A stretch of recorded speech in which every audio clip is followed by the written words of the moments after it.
Saya seorang pekerja di sebuah perusahaan. Ketika masuk waktu sholat, saya selalu izin pada atasan saya.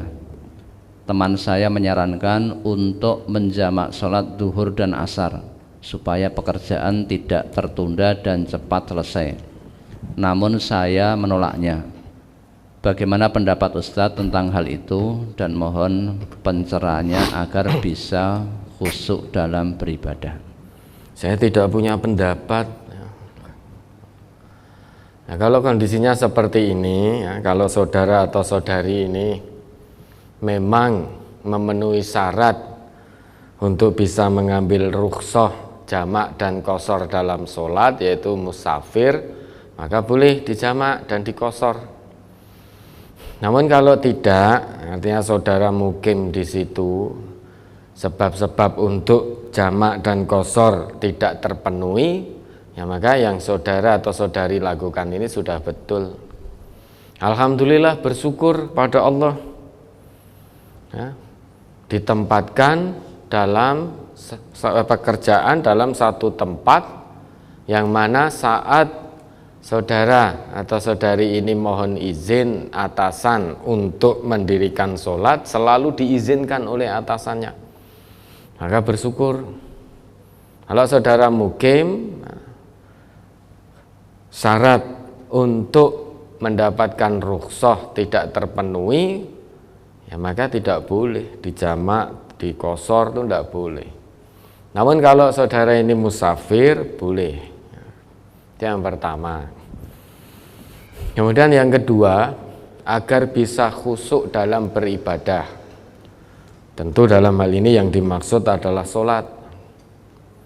Untuk bisa khusyuk ketika kita sholat, itu bukan hanya pas waktu sholatnya saja. Usaha untuk khusyuk sholat itu harus dimulai sejak persiapannya.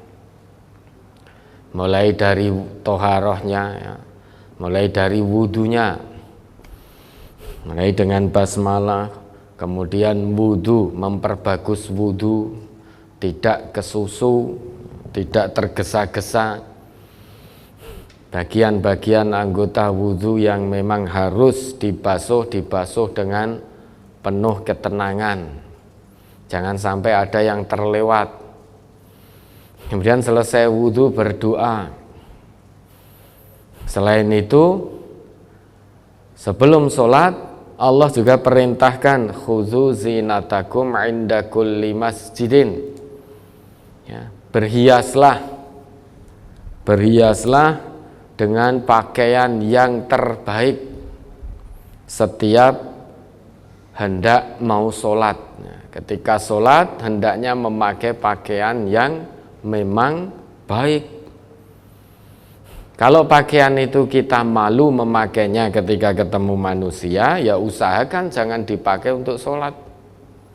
Karena sholat kita menghadap Allah yang maha segala-galanya.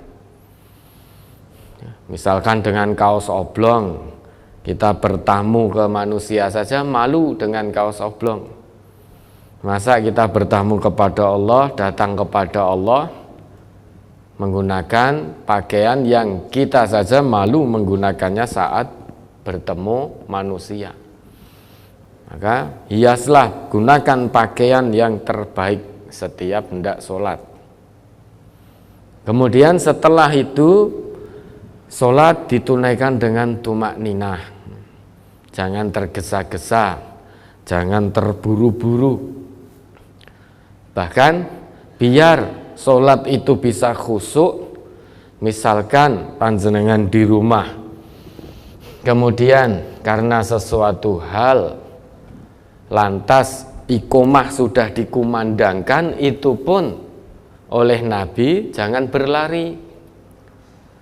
Idza sami'tumul iqamah, ya, jika kamu mendengar iqamah sudah dikumandangkan dari masjid, famsu ilas sholati, berjalanlah menuju sholat jamaah tersebut bil waqari bisakinati wal waqar, dengan penuh ketenangan dan ketentraman. Wala tusri'u, ya, jangan terburu-buru.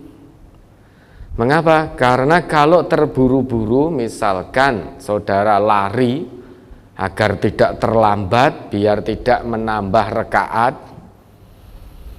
maka begitu sampai pada sholat jamaah, niscaya ngos-ngosan nanti, tidak khusyuk, tidak tenang hatinya, nafas sengol-sengol, ngos-ngosan, menggeh-menggeh. Belum lagi nanti habis lari kemudian keringat mengucur deras, ya, itu mengurangi kekhusyuan. Maka wala tusri'u, jangan terburu-buru.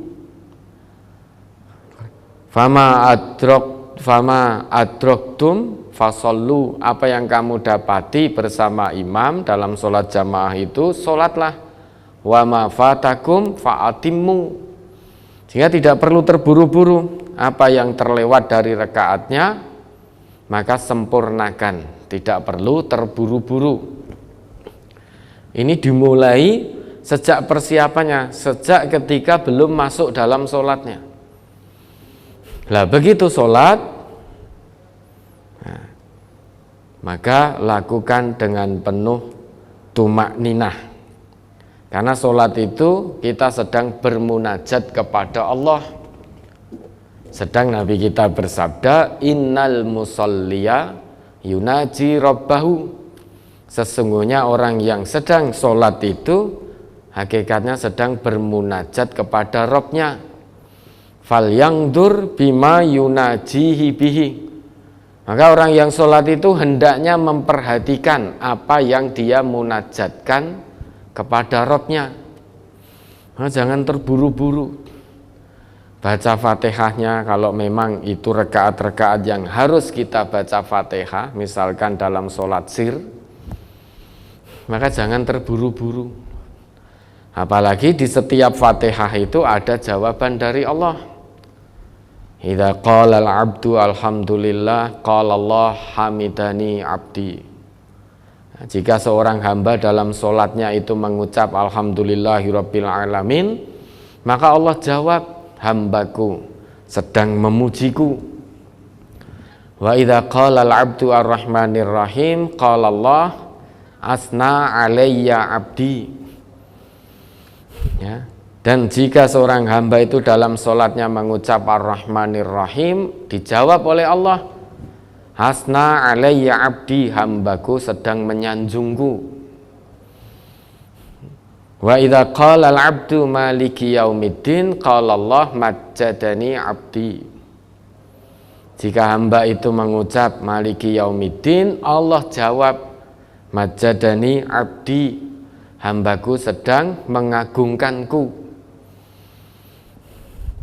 Wa idza qala al-'abdu iyyaka na'budu wa iyyaka nasta'in, maka akan dijawab oleh Allah, hadza baini wa baina 'abdi wa li 'abdi ma sa'ala. Ini antara aku dengan hambaku, dan untuk hambaku apa-apa yang dia minta. Sampai wa idza qala al-'abdu ihdinas siratal mustaqim siratal ladzina an'amta 'alaihim ghairil maghdubi 'alaihim waladdallin, dijawab oleh Allah, hadza li 'abdi wa li 'abdi ma sa'ala. Ini untuk hambaku, dan untuk hambaku apapun yang dia minta. Jadi Allah itu membagi as-sholah atau al-fatihah itu menjadi dua bagian, antara Allah dan hambanya. Di tiap-tiap bacaan akan ada jawaban dari Allah. Maka jangan terburu-buru, jangan diseret-seret. Pahami betul, berusaha untuk mengerti, memahami apa yang sedang dimunajatkan kepada Allah, pada Rabb-Nya. Ya, ketika baca alhamdulillahirabbil alamin, apa makna dari hamdalah tersebut? Usahakan untuk mengerti. Itu salah satu usaha agar hati ini bisa khusyuk dalam sholat, pikiran tidak kemana-mana. Memang sulit. Lah nanti ketika pikiran sudah kemana-mana, segera ingat, oh saya sedang sholat, sedang munajat, sedang membangun interaksi komunikasi dengan Allah. Maka begitu sadar pikirannya gerambyang kemana-mana, kembalikan lagi. Oke, saya sedang sholat. Usahakan untuk itu. Memang sholat ini satu ibadah yang memang unik. Uniknya di mana? Di saat di luar sholat bisa jadi kita tidak ingat akan sesuatu hal. Namun saat sudah Allahu Akbar, tiba-tiba semuanya teringat. Ya, semuanya teringat tiba-tiba. Oh, nanti habis ini mau masak ini. Ketika masak ini berarti bumbunya ini, takarannya sekian, nanti digongso dulu dan lain sebagainya.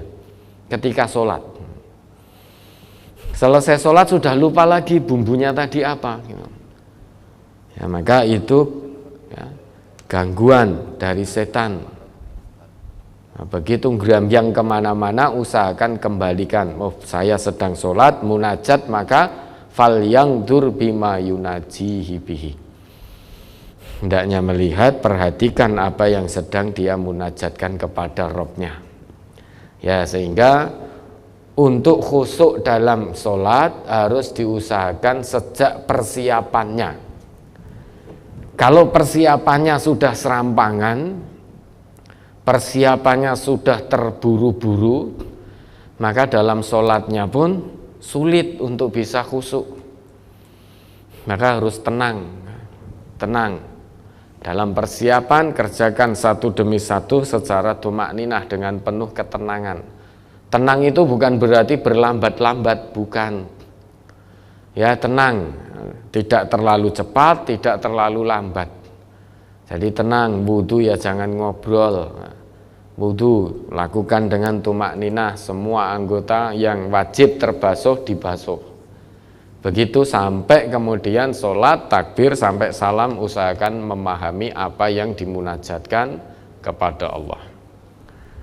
Ya, ada lagi.